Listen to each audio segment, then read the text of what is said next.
Welcome to the Employee to Boss podcast, a podcast for everyone with an entrepreneurial spirit.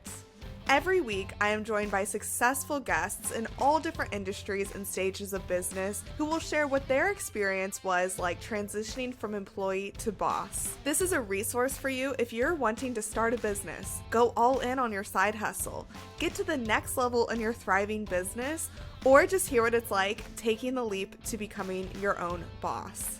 I'm your host, Haley Hayhurst, the owner of Espresso Podcast Production, a full-service podcast production agency specializing in editing, marketing, and strategy. Let's dive into today's topic. Hello and welcome back to the Employee to Boss podcast. Today I have a very special guest. Her name is Dev Connell. Let me tell you a little bit more about her before we get into the episode. Dev is a 3-time six-figure entrepreneur, podcast host, and the founder of Apex Women, which is what we're talking all about today. Apex is a personal development and business hybrid community for entrepreneurial women with a winner's attitude, or as Dev likes to call them, sharks. She believes in taking a mind-body business approach to help the women in her space become the apex versions of themselves. This episode is so good and I can't wait for you to listen, so let's dive right in. Hey Dev, thanks so much for being on the Employee to Boss podcast. I am so excited to be chatting with you today. So excited to be here. Yeah, your energy is just so amazing. And it's like a balance between get shit done and like still living your life to the fullest. So I'm really excited to hear all of your tips because that's what a lot of entrepreneurs need. Definitely when I first started, I was like, trying to figure out how to live life and have a business. And since a lot of the listeners are newer and in that phase, I know that this episode is going to really help them. Yeah, no, I'm so excited to share. But first of all, that's the biggest compliment ever because I feel like I've worked really hard on that, especially over the past year, 2 years. I wasn't somebody that had a lot of energy and I wouldn't have described my energy as good in any way. So that's the biggest compliment to hear that. Oh my gosh, of course. And for anyone who's listening, definitely go check out Dev's Instagram and you'll totally see what I mean. But okay, let's get started. So tell us who you are and what you do. Okay, so my name is Dev. My full name is Devin. Some people don't know that, but I just go by Dev. And I consider myself now a founder, which is pretty cool because it took a little while to get here. As I was saying, I've done a lot of work on myself, and that included a lot of work on my business as well. So, about 2 years ago, I started as a coach. I was doing mindset coaching that led into business coaching and I had a really good time with it, but basically got to a point where I decided I had to do something different because I was looking at the people ahead of me and I was like, do I even really want that? Like, is that even what I want to build? And that's kind of a weird place to be at where you've built something quote unquote successful and then to question everything and be like, am I even doing the right thing? Especially when you worked really hard to build it. So I got to that point and kind of looked in the mirror and didn't recognize myself anymore. My body had completely changed. I grew up a gymnast. And so to gain weight and look at myself and like not recognize who I saw in the mirror was shocking to me. And I think I was just kind of in denial for a while about how far it had gotten. And then I heard the phrase, your body is your resume. And I started thinking about, okay, if that's true, what is my body telling me right now? And it led me down a road of looking at my habits. And I was sitting at my desk all day. I was spending a lot of time in front of the screen. And basically, long story short, this kind of led me to think about what I really want to create and what kind of impact that I want to leave on entrepreneurs and in my business. And that's kind of where Apex came from. So, Apex is my business, and it has evolved into now a community, which is a personal development, business, and fitness hybrid for entrepreneurs. So, we kind of tackle all three areas, and you get mentorship in all three areas. And that is what I'm currently the founder of. Health is like the foundation of everything. It's more important than how much money you make or how successful Mhm. your business is. And I do think a lot of people forget about that when they are in those scaling phases. So I love Yeah. how your new membership ties all of that together because it all is so, so important. Yeah, 100%. I mean, I lost it, which is weird to think about because when you're in the middle, you don't see it, you don't think, "Oh, I'm neglecting my health." That's not something that's on top of mind. You're just thinking, "I gotta build this business. I'm going for these big goals. I have to reach my dreams. I have to work hard," which is all true, but at what cost, Mhm. And what I found out was that my capacity to do the work that was required was dwindling. I was, quote, unquote, "burning out," like so many people experience, and a big part of that came down to the fact that I was totally neglecting my body, my eating habits, my exercise, and my health. Yeah, and I think that's very common. So let's take a step back and hear about your journey from employee to boss. So what did you used to do? And then how did Uh, you become this, business coach, mindset coach that you are yeah. today? So I went to school for zoology. I had always wanted to be a vet. I love Wait, I love that. animals. That's so cool. Yeah, I still love animals. It's, like, probably my biggest passion aside from growing my business and doing what I'm doing now, but I'm crazy about them. I'm, like, the type of person that looks at a bug and, like, thinks it's cute. I love animals.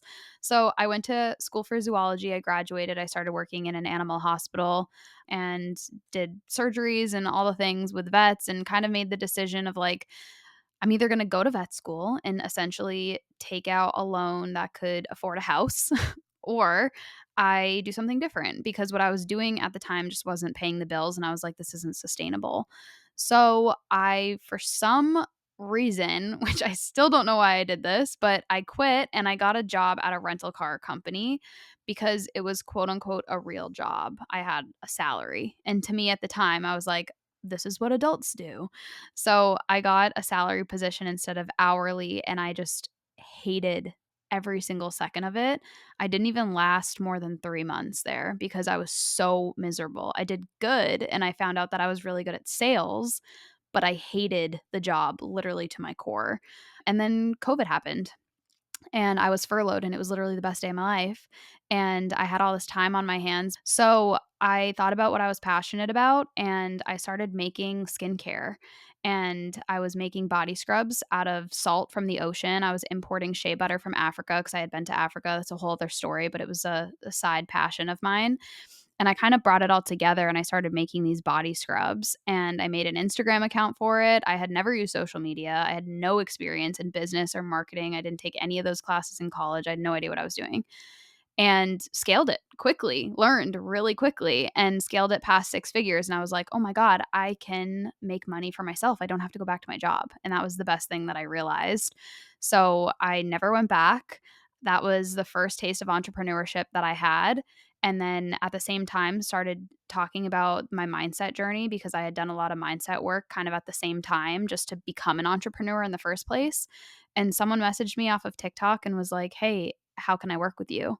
And that was my first client, and I had no idea what coaching was. I had no idea there was a coaching industry besides athletics, like, that was the only exposure I had to coaching. So that was my first client, and then everyone thought I was crazy, like I think a lot of people relate to, and they're like, "What do you mean you grew this business up until this point? Like, how can you just walk away?" But what they weren't seeing was my apartment filling up with boxes. I was doing everything in the business. I knew nothing about delegation or hiring help. So I was the shipping, I was the marketing, I was making the scrubs, I was doing literally everything. And I couldn't handle it anymore. I couldn't handle the capacity. So I started coaching because that's what people were asking me for. And that kind of led down the road of putting aside the product based business and starting to do more service based stuff. And I started learning more about Instagram and teaching people to build businesses in the way that I had. So after I scaled that mindset business to 6 figures, now I had done it twice, both in service and in product. So I started helping people grow their brands and businesses as well. Wow, I didn't know that about you. That's so cool. I love Yeah. that it started with a passion for animals and then turned into a passion for helping people with their mindsets. That's really, really a cool Yeah. journey. Thank you. I think that that's, a lot of us are our first clients when it comes to, you had you have a successful TikTok and that's how you were getting a lot of clients for a while, correct? Mhm. Yeah, exactly. And so it seems like you've done a couple rebrands, but every single time they are planned out. And Yeah. so it seems like you're really good at following your intuition and knowing like what to do next. Do you have any advice on, how you've done that? Yeah, definitely. I fell in love with branding and how brand impacts business. And that's really what my focus was on as a business coach. I was doing a lot of marketing and messaging, but really what it came down to was brand work with my clients. And so that was important for me to obviously have a strong brand as well. And the biggest thing that I realized like through the changing with brand is that it is fluid. You're not locked into anything. And so when you look at like my old page or I look back at my old content, you can really see the evolution of me as a person and like the phases of mindset that I was going through as you look back at it, which I think is pretty cool to see. But yes, intuitively, I changed things because I could feel the change in myself, but I'm a big data person. I paid a lot of attention to what people were paying attention to. And a lot of that inspired the rebrand as well. I was finding that as I was talking more about business in a hard work standpoint and like being kind of like gritty and talking about that side of entrepreneurship, I was getting a really good response from the people that I wanted to work with. Now, I lost followers in the process, but it wasn't people that I wanted to work with anyway. So I started paying really close attention to that. And that helped me a lot with rebranding and kind of figuring out what that sweet spot was that I wanted to talk about as well. Yeah, totally. Because now you're all about Apex. What does Apex mean for all the listeners? Yeah. So, like I said at the beginning, I really took a step back and thought about what I wanted to create. And I came to the conclusion that I just didn't want to be a coach. I didn't want to be somebody who posted Stripe screenshots and like, look at this and buy my program because I'm making so much money. I'm not about it. And I know there's also a great side of the coaching industry. I'm not here to harp on that because I think it is an awesome industry. But at the same time, I wanted to do something bigger and different. And one of the things that inspired Apex was me thinking about who I wanted to be in the room with. So, not necessarily who I wanted to work with, but who do I want to be surrounded by? I'd been in a lot of masterminds, I'd been in a lot of group coaching, I've been around a lot of people, and I never really felt like I fit in with the people that I was involved with.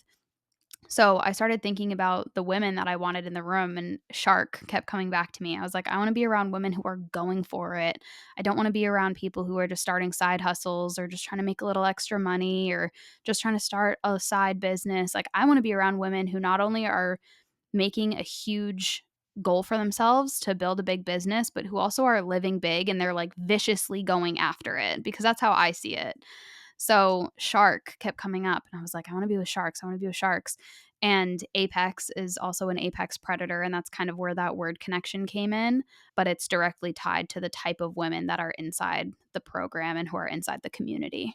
I love that, and I totally know what you mean because I've also been in a couple different masterminds and had different business coaches, and the ones that I excel in are the ones where people are ahead of me, and I can be like, "Oh my god, like, look at what she's doing, that's amazing." And I do know that the ones that I haven't excelled in are ones where, like you're saying, it's like side hustlers or people struggling Mhm. to get their first clients. And totally, there's masterminds for those, and those are so helpful, right? It just wasn't Exactly. for me, and being around ambitious people and surrounding yourself with the right people truly makes such a big difference in business Yeah. growth, and I know that there's the whole thing about, like, the masculine and the feminine in business, and truly, like, when I was starting my business, I was very much in, like, the feminine energy Oh, and then same. realized yeah, and then I was like, "Okay, I need to, like, do stuff more." Yeah. And so switched over, and now I'm in this place in my life where I'm like, "How do I turn that off when I'm not working?" Right? That's Yep. that's a whole 'nother journey that I'm on right now. Exactly. But having that energy around when you are scaling or when you have these big ideas and people are like, "Okay, and dream bigger." Like, that's so, Yeah. so inspiring. Oh, 100%. I mean, in Apex, we have something that we do called a misogi, and I learned about it from Michael Easter. He wrote the book The Comfort Crisis. It's a great book. Jesse Itzler, who's Sarah Blakely's husband, also talks about it a lot. But a misogi, in the modern sense, basically is a year-defining event, a challenge that you take on, and it's supposed to add to your life resume so that you look back and you're like, okay, in 2025, I did this. In 2026, I did this. And then by the time you die, you have all these incredible things that you've accomplished that you wouldn't have done otherwise. So in Apex, you're required to choose a yearly misogi, and we all track our progress. And we keep up with it and we cheer each other on, and it adds to what you were just saying about people going big for things, because it's Mhm. not just, hey, what are you posting on Instagram today? It's like, how's your marathon training going? We have someone in here who's climbing a mountain, someone who's learning a foreign language and living in that country for a month. Like, these women have really big goals, and it just really adds to that relationship building that the women have inside. But most of all, it encourages people to go really big with what they're doing. I love that. Oh my gosh, that's so cool. I Yeah. just set a goal with my friends, but I'm 27 right now, and we were like, "Okay, by the time we're 30, we should run 5 marathons." Hell yeah. I love Crazy. that. We'll see, but You'll we'll do see it. for that. I But no, I love that, and I think that that's so good that you're surrounding yourself with these people. So, tell us more about getting into the apex mindset. Like, what does that Mhm. truly mean, and how do you embody it? Yeah, so the Apex trio is mind, body, and business. Those are the 3 things that we really focus on, and they're all equally important. I don't think one outweighs the other, and they all directly impact each other. So, when you join Apex, there's an onboarding process that kinda talks about, all 3 and what you can be doing and stuff like that. Honestly, I think it's the most boring part of the program. I think the most exciting part is when you get in the actual room and in conversations and networking with other women. But really, when you think about an apex mindset, it's the best version of yourself. And that's going to be constantly evolving. You don't just reach it and you're like, okay, I'm here. Now what? It's something that you're always going to be going after, which I think is awesome because you're always improving and you're always getting better. And it's really just like an experience. You're experiencing life as this apex version of yourself. But it really comes down to the daily habits. I think it comes down a lot to discipline and doing the things that you say you're going to do and taking massive, wild action that other people don't understand. But like I said, it's this balance of not just taking action in business and like doing risky things and going really hard with like what you're selling and thinking big and stuff like that. It's also pushing yourself in the body too. It's going to the gym and looking yourself in the mirror and getting really honest with yourself, just like I had done and I had to do, and it sucks. But getting really honest with yourself of like, am I the best version of myself like this? Am I the healthiest version of myself? Are there other things that I could be doing, and how can I get support with that? And that's where everyone really leans in and they ask each other in the group and we support each other with that. But if you're talking about an apex mindset, it's this shark-minded woman who's equally treating her mind, body, and business with respect. We hear a lot about self-love and loving yourself. I think the greatest form of self-love that you can have is respect for yourself. So that's kind of where it all ties together.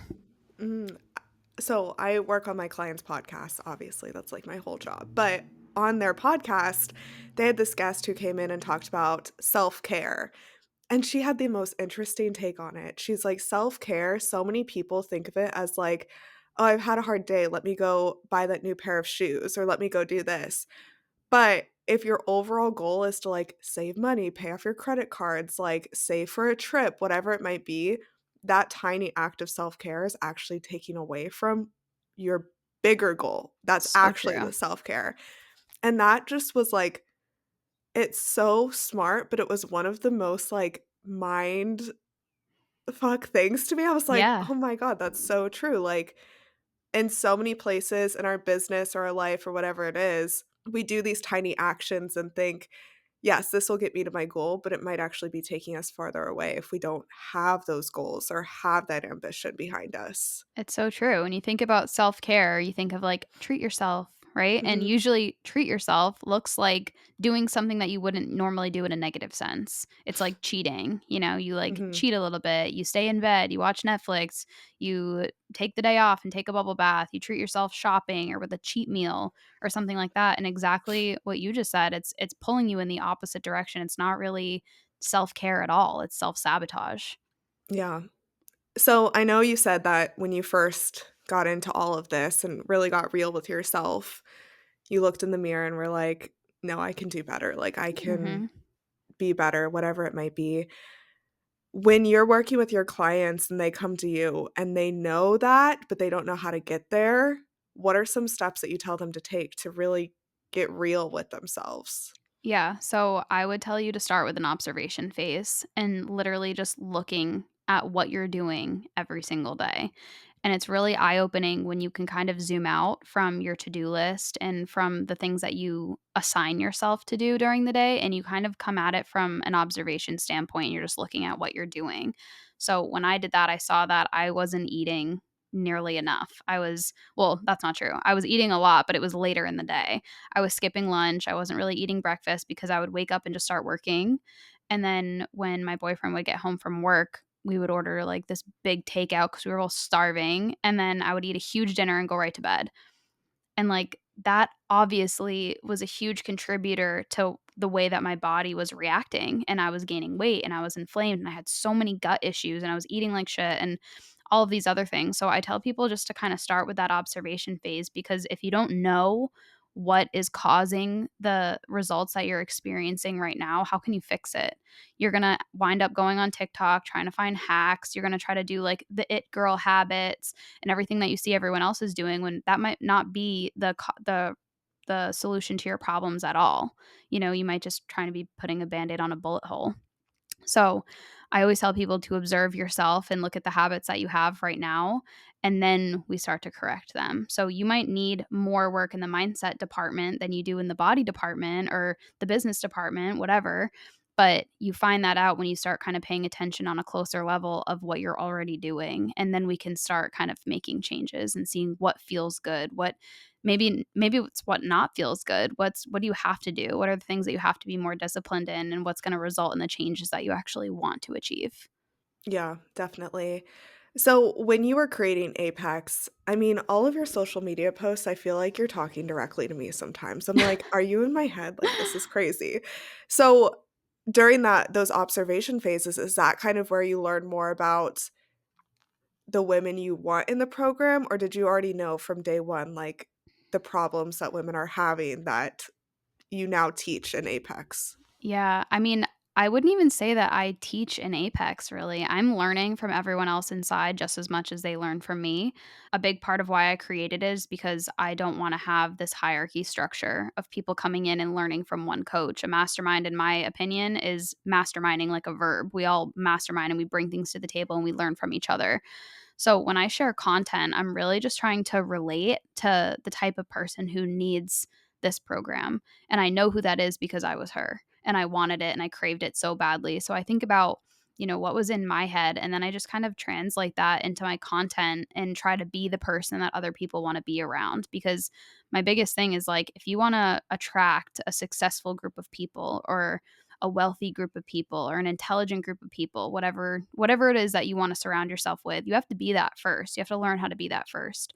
So my content, quote unquote, strategy has gone from thinking about the marketing and how do I make sales and how do I attract my ideal client, to how do I be the ideal client and just document it. Because the more that I be that person and the more that I show it on the everyday level, not necessarily this big production, but just what I'm doing and how I'm embodying Apex, the more that I do that, the more that that ideal client is going to be attracted to that content and want to be in this space. Yeah, definitely. And you work with 2 other women in Apex, right? I know there's a fitness coach and then there's Yep. one other lady, right? Yeah, so Apex started basically as a mastermind in the normal sense that you see basically everywhere. And I was like, this needs more. This needs more. Then it evolved into a membership where we cared about mind, body, and business and we talked about it on their calls. But I was really paying attention to what the women inside needed and how can I make it better for you, is like kind of what I kept asking. How can I make this a better program for you inside? What would blow your mind?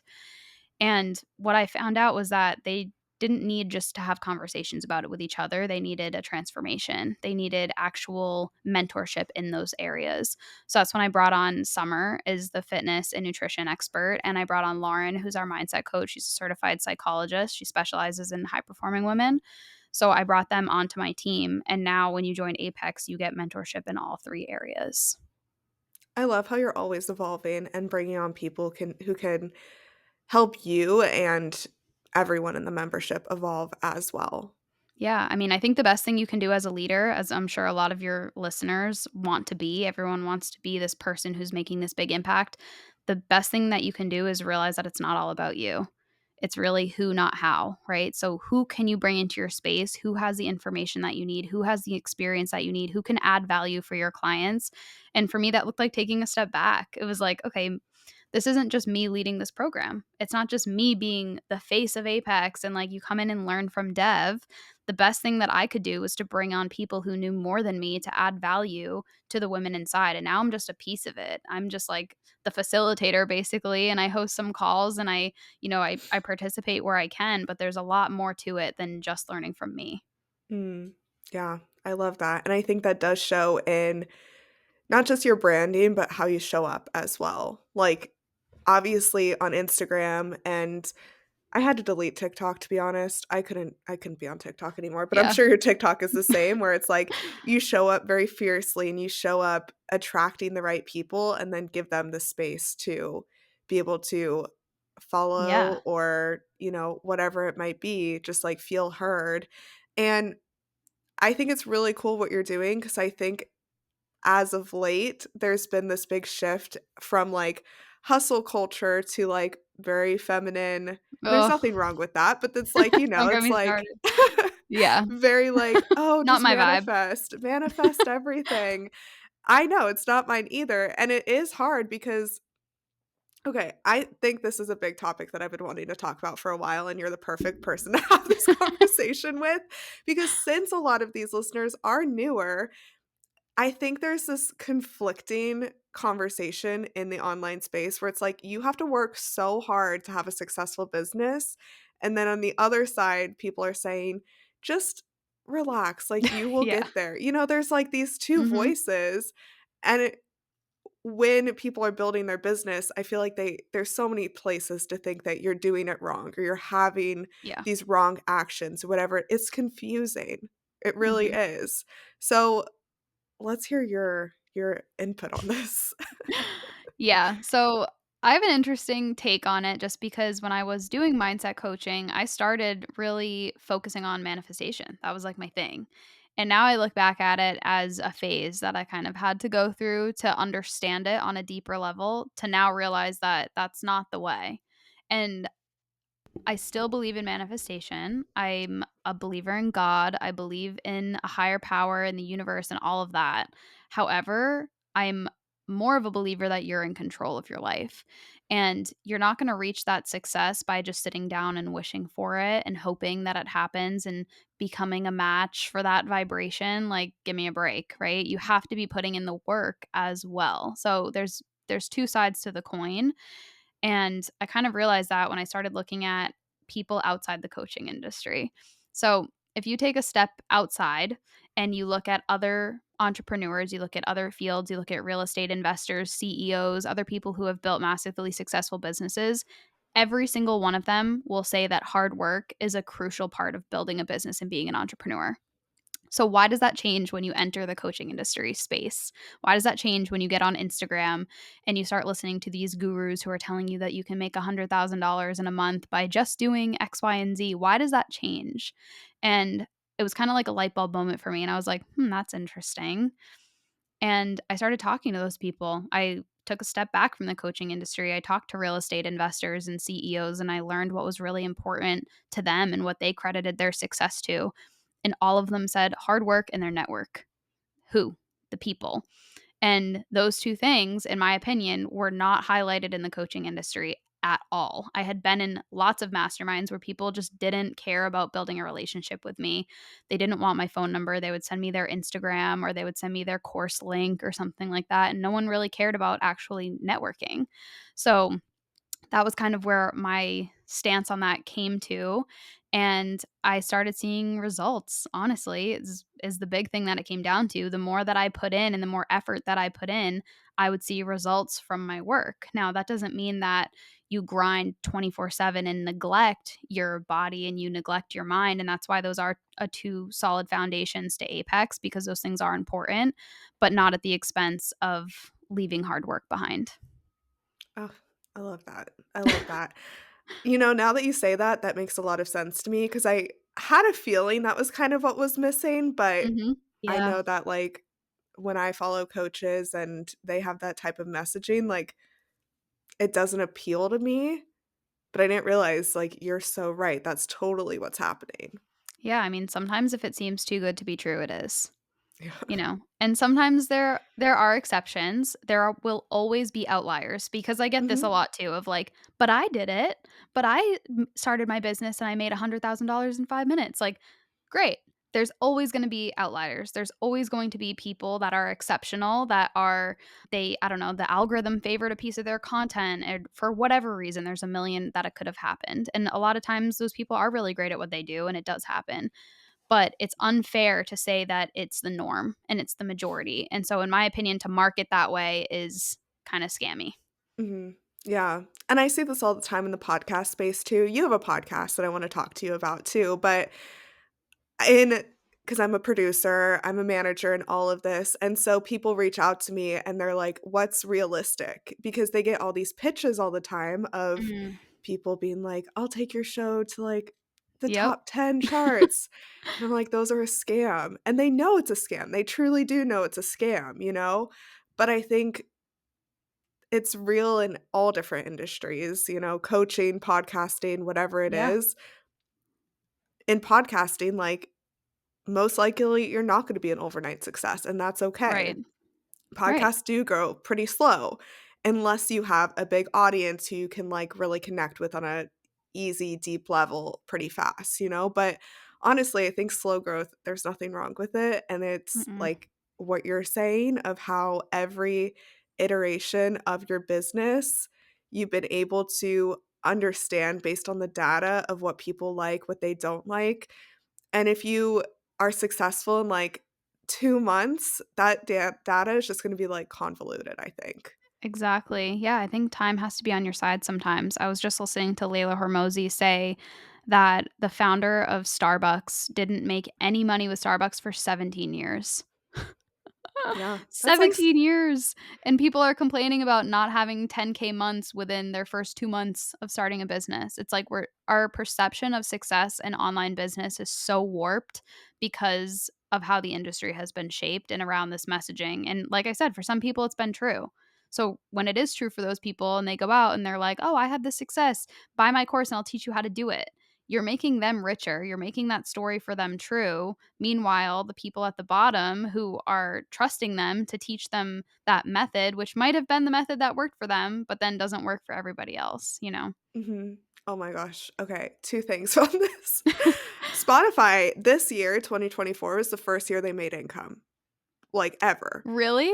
Yes, and so, Wow. again, like, Starbucks, Spotify, these are huge brands that have to put a lot into their brand to be successful, and I'm sure, Spotify is gonna be around forever and make billions of dollars, right, in Yeah, income, but same with Starbucks, like, what other coffee company is bigger than Starbucks? Really nothing, so right. that's a great point that you share there. And then the second point that made me think of is there's this business coach that I follow on Instagram who coaches new entrepreneurs on how to grow their businesses. And all she shares is like those Stripe payments that you're Ugh, talking about. And she even made a post, and I won't call her out by name, but if anyone follows her, I'm sure you'll know who it is. She made a post like, "This is how much I make, but I work with new entrepreneurs, so they're not going to make anywhere near this." Like, maybe one day, but, like, why is your whole branding how right. much money you're making if you're coaching new entrepreneurs who maybe haven't had a sale? I don't know, it just feels weird to me. The whole It coaching is. industry, It there's is. some weird stuff out there. Yeah, and like I said, there's some great coaches. Mhm. I actually went to Mexico recently, and it was for a real estate mastermind. My boyfriend's in a mastermind, and they're all real estate investors or they're in small business acquisition and just different types of entrepreneurship. No coaches, really. And I'm telling everyone about Apex. I'm kind of telling them my why and like about the coaching industry. And multiple people were like, well, my coach was great. Like, my coach was a huge part of my success. And it kind of made me think about it because the version of the coaching industry that I was exposed to would make their head spin. Like, they would have been like, who is this bitch trying to sell me this program? And then I looked into the coaches that they were talking about, and it's like there's this whole other side. But the difference is that those coaches that are helping them with business are so experienced in business. They have grown them, they have founded them, they have scaled them, and they know what they're doing. And there's a big difference between that and then these Instagram coaches who really should just call themselves content coaches and leave it at that, because that's really what Hmm. it is. But it's a weird space. It's definitely a weird place to be. And while I respect the good coaches who have good intentions and who do really great work for their clients, I just wanted nothing to do with the side of the industry that I felt like I was being pulled towards, right? Like, I Hmm. didn't want to sell people a pipe dream. I didn't want to sell based on how much money I was making. I wanted to help people. I wanted to make an impact in their business. But then that evolved into like, I also want to impact your life, because I really don't care about how much money you're making if you've gained 20 pounds in the past couple months and you're inflamed and bloated and miserable and have low energy and you're not sleeping at night. Like, what does your bank account matter if you don't have your health, you know? So Hmm. that was kind of where Apex evolved from. But I think, yeah, I think the industry itself has a lot of work to do. I agree. Before we start to wrap up, I'd love if you have any advice on, for the listeners who want to hire a coach, like you've been in this industry for a while, what are some key factors that you think should go into vetting your coach? Number one, don't jump into it quickly, because I think that's when you make a decision that maybe isn't in the best interest of your business. That's when we fall into that shiny object syndrome category. And being on the other side of the coaching industry, a lot of these people are learning to sell from urgency. They're trying to pressure you into it. They're trying to make you feel like now is the time and that's it. It's marketing psychology tactics that they learn. So, my advice actually is to take a hot sec and think about it from the point of what do I need? What does my business need? And then seek that out instead of buying directly from just what they're marketing. Because a lot of times it's like, okay, they're a really good marketer and they know exactly what to say and what buttons to push to make you feel like this is the right decision. But a lot of times you have a pretty good idea of what you need if you've been doing this long enough. And when I say long enough, it doesn't have to be super long, but you're familiar with your mission, you're familiar with your business and your goals. You kind of have an idea of what you need support with. There's also nothing wrong with not hiring help right away and figuring it out and failing and falling on your face a few times. Like, that doesn't mean you need to fork up $15,000 and spend on a coach just because something didn't work the first time. I think it's better to actually fail on your own and learn about the space that you're in and learn about what works and what doesn't before you hire any help at all. But if you are going to hire a coach, make sure they're vetted. I would ask them questions. If they're starting to pressure you in any way, I would say it's probably not the right move anyway. But just have conversations, really. Talk to them, get to know them a little bit before you just jump in and, spend a lot of money just based on something they posted on their Instagram story. Hmm. Yeah, that's great advice. Thanks so much for sharing that. Yeah. Before we start to wrap up, is there anything else you want to touch on today? I would really just like to hone in on the fact that your body and your mind are equally as important, because I think that can be a blurred line sometimes. Like you were saying, some people go so far in that direction that they forget about like the action in business. And then on the other side, people go so far in the business side of things, they forget about their mind and their body. So I would just encourage you to kind of look at all three areas of your life at the same time, write it down on paper and rate them 1 to 10. Like, where are you in your mindset? 1 through 10. Where are you with your body? 1 through 10. Where are you in your business? 1 through 10. And kind of see what those numbers tell you. You're aiming for an equal ratio. You want to be feeling good in every area. And if one is way out of whack, it's going to, maybe not now, but it will eventually have an effect on the other two. So I would just encourage people to kind of look at all three at the same time instead of trying to go so far in one direction or the other. I love that. Can you tell us more about Apex and how people can join or find out more information or Sure. what it looks like when they do join? Yeah, definitely. So to join Apex, there's no link. You can't just sign up and join, because I don't want to have a group of people who are just observers and people who don't have the right mindset. It's really important to me to hold that standard for the group. And for the right people, that's going to be important once you're in as well. You don't want people just joining this community once you're inside. You want to know that everyone joining is on the same page. So there's a link on my Instagram you can go to book a 15-minute call with me. Basically, I just tell you about Apex, make sure that we're a good fit for each other, that this is a good community for you, and then also we're a good community to be able to support your goals as well, because both are equally important. And then once you're accepted, you jump in. There's a 30-day onboarding process that kind of takes you through a few foundational aspects, like rating the areas of your life like I just talked about, and talking about, fear and going big and your why and writing your vision and choosing that misogi that I told you about earlier. That's all part of the onboarding process. So once that's all nailed in, you're basically you're in the community, you get your accountability group, and we have meetings both with the mindset coach, and we have focus hours with business experts. You get set up with Summer for fitness and nutrition, and then it's off to the races really from there. But that's kind of what it looks like once you join. I love that. Okay, I'll put your link to your Instagram in the show notes so people Cool. can book that 15-minute call with you.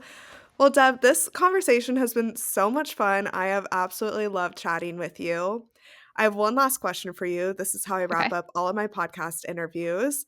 I would love it if you could challenge the audience to take 3 steps this week to move forward in their business, life, whatever it is. The reason I Mm-hmm. ask this is because there's so many podcast episodes out there, and you can always be a consumer of more and more information, and I really want people to take action after Yeah. these conversations. So, what is it that you're going to challenge the audience with? So my first tip goes along really great with what you just said, and it made a huge difference for me. I would encourage you to look at who you're following on social media and unfollow anyone who does not make you feel good, who doesn't bring good feelings. And it can be really easy to think about that in terms of like, oh, this influencer makes me feel bad about my body. Like those are the ones that we think of really quickly.